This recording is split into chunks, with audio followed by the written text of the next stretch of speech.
अस्सलाम वालेकुम guys. 12th physics chapter number 2 mechanical properties of fluid का हम न्यूमेरिकल्स देखने वाले हैं।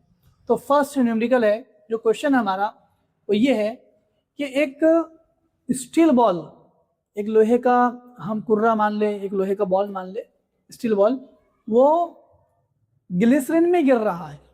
जो कि इससे पहले हमने देखा था हवा में गिर रहा है, पानी में गिर रहा है, पर यहाँ ग्लिसरीन में गिर रहा है। अब आपको पता है ग्लिसरीन की जो विस्कोसिटी होती है, उसकी जो कसाफत होती है, उसका गाढ़ापन ज़्यादा होता है पानी के मुकाबले में। तो यहाँ पर ग्लिसरीन में गिर रहा है, ये ध्यान रखना है। तो हमारे पास में जो वो बॉल है, स्टील बॉल, वो 0.3 mm का है और वो कहाँ गिर रहा है? ग्लिसरीन में गिर रहा है। अब उसकी जो वेलोसिटी है गिरने की, वो 2 मीटर पर सेकेंड की है। तो v = 2 मीटर पर सेकेंड। और ग्लिसरीन का जो कोएफिशिएंट ऑफ विस्कोसिटी है, ठीक है, लज़ूजियत का ज़रीब उर्दू में कहते हैं, तो वो है हमारे पास में ईटा ग्लिसरीन = 0.833 न्यूटन सेकंड पर मीटर स्क्वायर। ये आपको सब E1 क्वेश्चन में दिया हुआ है, आप लोग बुक से इसको रेफर कर सकते हैं। यहाँ आपको सिर्फ सॉल्यूशन मैं बता रहा हूँ, आपको मैं सवाल समझा दे रहा हूँ कि किस तरीके से सवाल रहेगा और कैलकुलेशन उसका बता दे रहा हूँ। तो अब देखिए क्या होगा। स्टोक्स लॉ क्या बोलता है हमारा? बाय स्टोक्स लॉ फोर्स हमको मालूम करना है यहाँ पर कि उसमें, उस गोले पर, उस बॉल पर, जब वो ग्लिसरीन में गिर रहा हो 2 मीटर पर सेकेंड की स्पीड से, वेलोसिटी से, तो उस पर कितना विस्कस फोर्स लगेगा वो हमको कैलकुलेट करना है। तो हमारे पास में क्या है? विस्कस फोर्स का फॉर्मूला कि F = 6 पाई ईटा RV। और देखिए सारी अपने पास में वैल्यूज है, ईटा है, R है और V है। तो बस उसकी जगह अपने को क्या करना है? सिर्फ वैल्यूज पुट कर देना है। 6 की जगह 6 आएगा, पाई की जगह 3.14 आएगा, जो स्टैंडर्ड वैल्यू है। ईटा हमारे पास में क्या है? देखो ईटा काया ये है 0.833 न्यूटन सेकंड पर मीटर स्क्वायर, और उसकी जगह हमने लिख दिया 0.33, ठीक है, इनटू आर कितने पर में? 0.3, लेकिन ये mm में है। हम बाकी हमारी जो वैल्यूज है वो मीटर में है, तो हमने mm को कन्वर्ट कर दिया मीटर में। तो आपको पता है कि 1 मीटर में 1000 mm होता है। तो जब भी हम उसको कन्वर्ट करते हैं तो 1000 से हम उसको मल्टीप्लाई कर देते हैं, लेकिन -3, क्योंकि 10³ होगा 1000 का, और हम चूंकि छोटे से बड़ा कर रहे हैं तो -3 लग जाएगा। तो ये -3 लग गया। बस ये वैल्यू हमको क्या करना है? यहाँ पुट कर देना। ये तो हमने कर दिया, आर की जगह वैल्यू पुट कर दिया। आखिर में v है, v कितने हमारे पास में? 2 मीटर पर सेकेंड, तो 2 एज इट इज उसकी जगह आ गया। अब देखो ये 2 और ये 6 आपस में मल्टीप्लाई हो जाएगा, ये होगा 12, 12 हो जाएगा।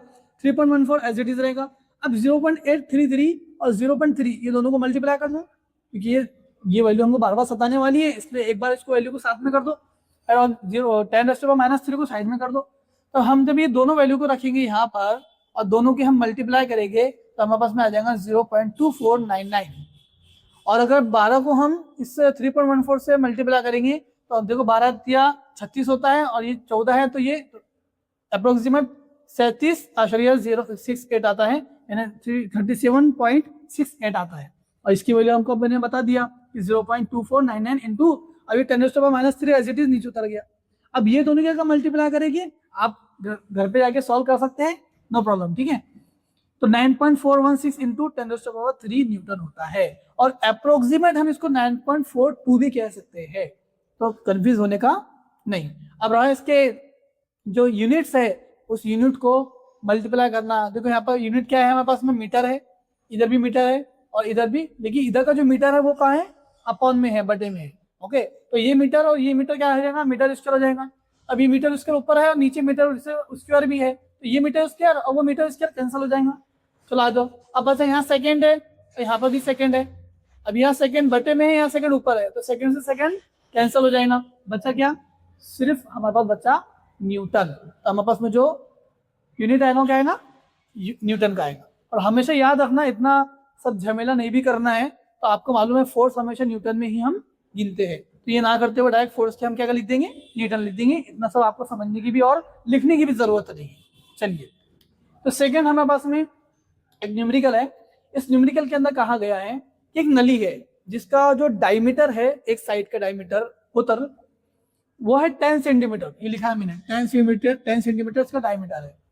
और एक उसका नोजल है, दूसरा साइड का जो इसका सिरा है, दूसरा साइड उसका जो नोजल है, उसका सिरा हमको मालूम नहीं है, लेकिन हमको ये पता है कि इधर से जाना जो फ्लूइड उसमें से फ्लो कर रहा है, मान लो वाटर है, वाटर उसमें से फ्लो कर रहा है, तो ये 2 मीटर पर सेकेंड की स्पीड से फ्लो कर रहा है।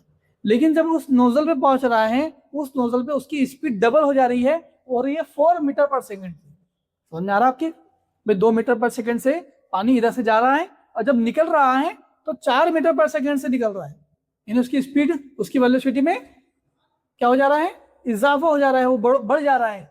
और हमको ये पता है कि इसका जो डायमीटर है जिधर से पानी एंटर हो रहा है उसका डायमीटर 10 सेंटीमीटर है। अब हमको ये मालूम करना है कि जहां से 4 मीटर पर सेकेंड, 4 मीटर पर सेकेंड से जो वाटर निकल रहा है उस वक्त, उस टाइम पर उसका जो एरिया है नोजल का वो हमको मालूम करना है, हमको उसका डायमीटर मालूम करना है, एरिया भी मालूम नहीं करना है। चलिए, तो अब हम बस में देखो बाय इक्वेशन ऑफ कंटिन्यूटी। अगर आप बाय इक्वेशन ऑफ कंटिन्यूटी आपको नहीं पता है तो मेरा लेक्चर है, मैं यहाँ पर एक रिलेटेड वीडियो डाल दूंगा या लिंक डाल दूंगा डिस्क्रिप्शन में, कमेंट के अंदर आप जाके देख सकते हो। ओके, चलिए, तो बाय इक्वेशन ऑफ कंटिन्यूटी हमारे पास में फॉर्मूला है A1V1 is equal to A2V2, यानी इधर से जो हमारा एरिया है और जो वेलोसिटी है वो सेम रहेगी उधर के एरिया और वेलोसिटी के दोनों के प्रोडक्ट के। ओके, ए हमारे पास में क्या है, देखो हम जब इसका एरिया हम गिनते हैं तो हम किस शक्ल में देखेंगे, क्योंकि हमको डायमीटर लेना है और डायमीटर तो इसमें कहीं दिया हुआ नहीं है फॉर्मूले के अंदर।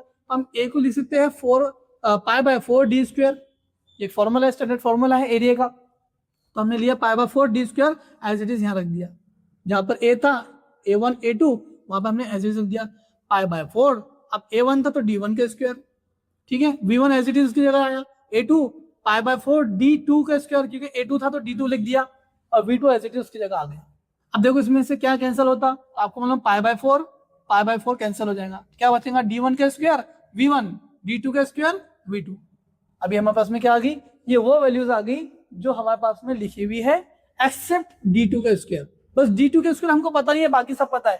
तो हम जो D1 है 10 सेंटीमीटर उसका स्क्वायर कर दिया, V1 कितना है 2 मीटर पर सेकंड से हमारा वाटर फ्लो कर रहा है वो रख दिया, और D2 हमको मालूम करना है, उधर का हमको कुत्र मालूम करना है, डायमीटर मालूम करना है, वो हमने एज इट इज रख दिया। और V2 हमको पता है कि उधर से जब हमारा पानी फ्लो कर रहा है, एग्जिट निकल रहा है, वो हमारा 4 मीटर पर सेकंड से निकल रहा है, 4 रख दिया।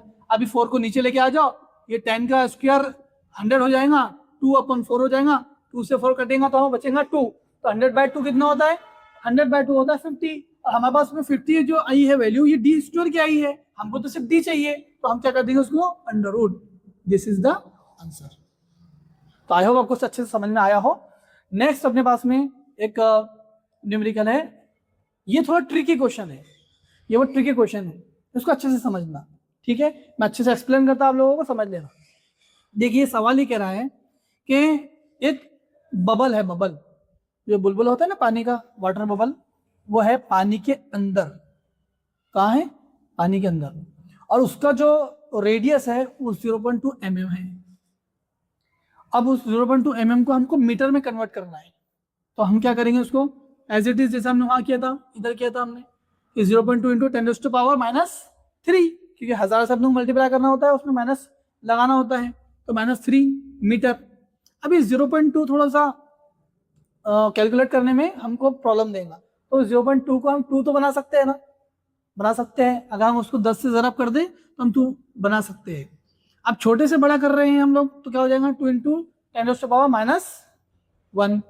अभी -1 और -3 क्या हो जाएगा, -4 हो जाएगा, तो 2 × 10⁻⁻4 मीटर हो जाएगा। अभी कैलकुलेशन आपको सभी यूनिट कन्वर्जन में पता होगा, और नहीं पता होगा तो आपको मैंने समझा दिया अच्छे से, आप समझ लेना।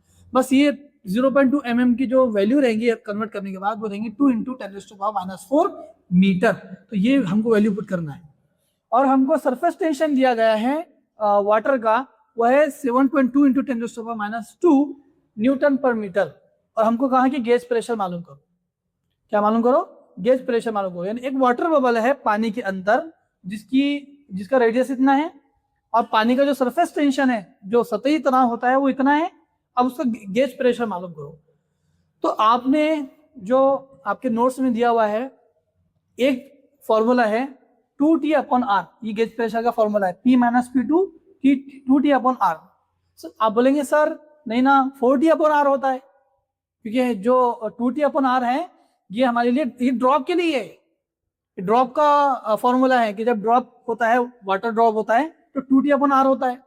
लेकिन जब हम बबल की बात करें तो बबल के लिए हम 4T/R लेते हैं, बिल्कुल सही। लेकिन ये क्वेश्चन थोड़ा ट्रिकी है। क्वेश्चन ने आपको क्या कहा कि ये जो बबल है, बबल ये पानी के अंदर है, पानी के अंदर है। जब पानी के अंदर रहेगा, आप देखो कि मान लो ये वाटर बबल है, ऊपर पानी के ऊपर है, तो इसमें कितने सरफेस रहेंगे, इसकी सतह कितनी रहेंगी? एक तो हवा के कांटेक्ट में रहेंगी ऊपर की, ये देखो मैंने एरो किया है, एक बबल है जो पानी के कांटेक्ट में, सॉरी हवा के कांटेक्ट में रहेगा, और अंदर भी तो हवा है ना बबल के अंदर भी हवा है, अंदर से भी कांटेक्ट में रहेगा हवा के। तो यहाँ पर दो क्या हो जाएगा, दो सतह हो जाएंगी। जब दो सतह होंगी तो दो सरफेस टेंशन भी रहेगा, दो सरफेस टेंशन भी रहेगा।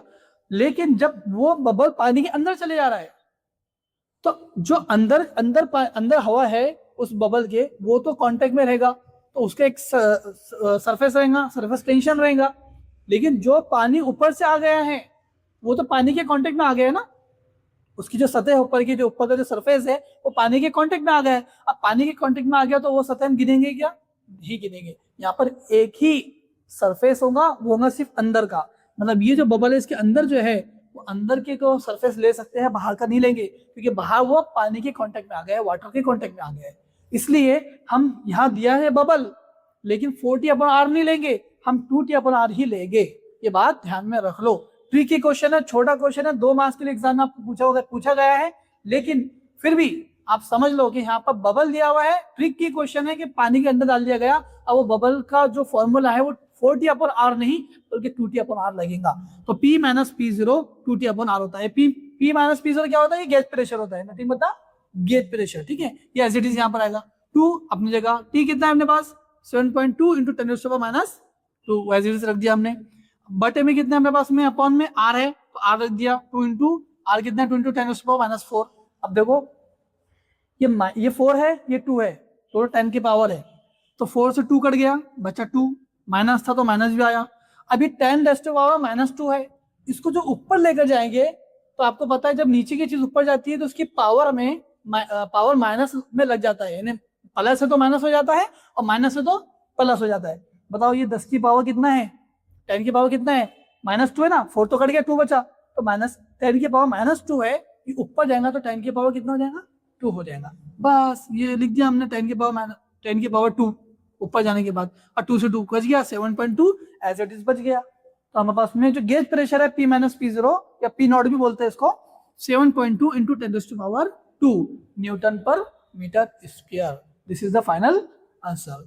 तो आई होप आपको ये 3 न्यूमेरिकल्स जो इम्पोर्टेंट है सेकेंड चैप्टर में, और एग्जाम में आपको ये तो पूछा है 2026 में, आई थिंक ये पूछा हुआ है, 2026 में पूछा हुआ भी है आप लोगों को। ठीक है, तो ये इंपॉर्टेंट क्वेश्चंस है आप लोगों के लिए, तो प्लीज अच्छे से पढ़ाई करिए और अच्छे से समझिए। और आप अगर चाहते हैं कि ऐसा और कंटेंट और न्यूमेरिकल्स और अगले चैप्टर्स की भी न्यूमेरिकल्स, अगले चैप्टर के सारे डेरिवेशंस और पूरे एक्सप्लेनेशन के साथ में मैं वीडियो बनाऊं, तो please like, share and subscribe. मेरे और भी लेक्चर्स हैं जहां मैं इंग्लिश स्पीकिंग भी पढ़ाता हूँ, इंग्लिश स्पीकिंग की भी कोर्सेस आप लेता हूँ, और साथ ही साथ फिजिक्स के लेक्चर्स भी डालता हूँ। तो आप अगर चाहते हैं कि मैं अच्छे से आप लोगों को और पढ़ाते जाऊँ, तो please support me, please like, share and subscribe. Thank you.